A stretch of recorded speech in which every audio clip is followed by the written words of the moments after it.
Right now, you can grab the brand new shirt and sticker combo of Elaine Demitas, an original Monster High-inspired character designed by SGT Semisauce. She's a porcelain doll with an interest in the macabre. She uses her cracks to complement her style. Links are in the description.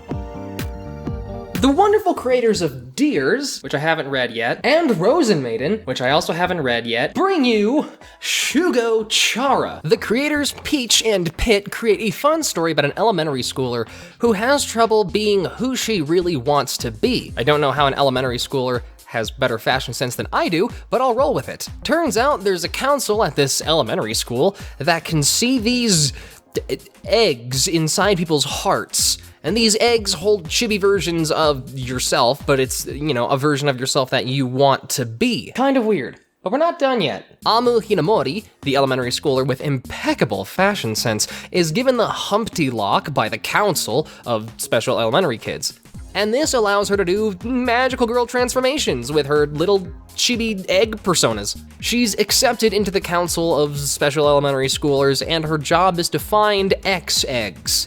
And X-Eggs are people who gave up on their dreams and their hopes for the future and are, basically slowly dying inside. Just like me! Amu Hinamori helps refresh people's hopes, except she's not really all that good at it. That's not all, there's this evil corporation of grown-ups called Easter who are searching for the embryo, a super special magic egg that will grant a wish. And this one cat boy, which Hinamori totally doesn't have a crush on, is kinda getting in their way. But seriously, they try to set up this pseudo love triangle kind of thing, but cat boy is in high school, and Hinamori is an elementary schooler, and Hinamori likes Tadase, the king of the council, and it's weird. Along with Catboy's sister Utau, who also has a crush on her brother. And that's not a joke. Why, Japan? Why do you do this to me?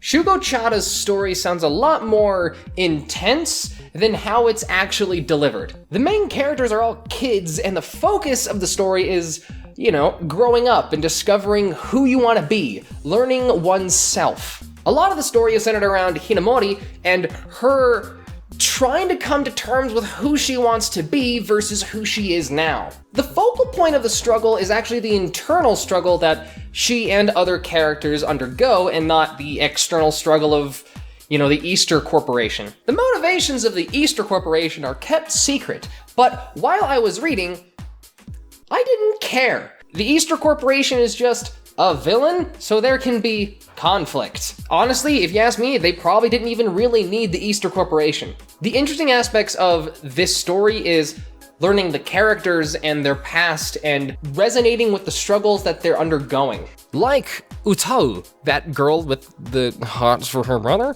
She doesn't even want to work for the Easter Corporation, she's just doing it to help her brother. Also, she's a pop idol singer, and her name literally means to sing. The more I learn Japanese, the more I realize a lot of these names aren't that creative. Or like Catboy Ikuto Tsukiyomi. He's just obligated to work for the Easter Corporation because his father is a total jerkwad. He actually loves playing violin, so his dad locks it away to keep his son doing what he needs him to do. The part that really upset me about this manga, also I only read the manga, I watched the anime when I was in middle school? But I wanted to read the manga for this video, so if you're like, hey, he's not talking about the anime, what's going on? That's why. The part that upset me about this manga is that a lot of the interesting aspects of it are the people around Hinamori and not actually what Hinamori is doing. It's not like Hinamori doesn't have any agency on her own. She still, wants to do things and does things on her own, but it feels like she was following along with what was going on instead of really pushing forward on her own. Honestly, I would have preferred if the manga focused around Ikuto, Utau, and Tadase's weird, troublesome past. And, well, to a certain degree, it actually did revolve around that for a while. And then you find out, around volume 10 or something, that the leader of the Easter Corporation is just some little kid that they only kinda foreshadowed, but not really. And he only wanted the embryo, not because he wanted to make a wish, but because he likes expensive shiny things.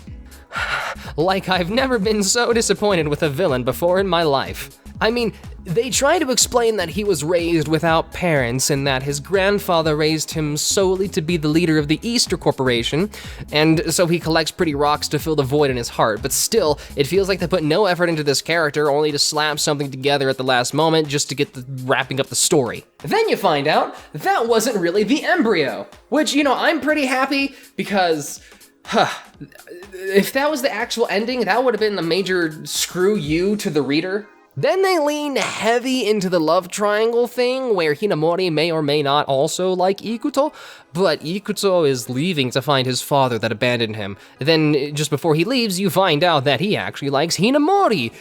He still leaves, though. He's also still a high schooler. It's also still weird.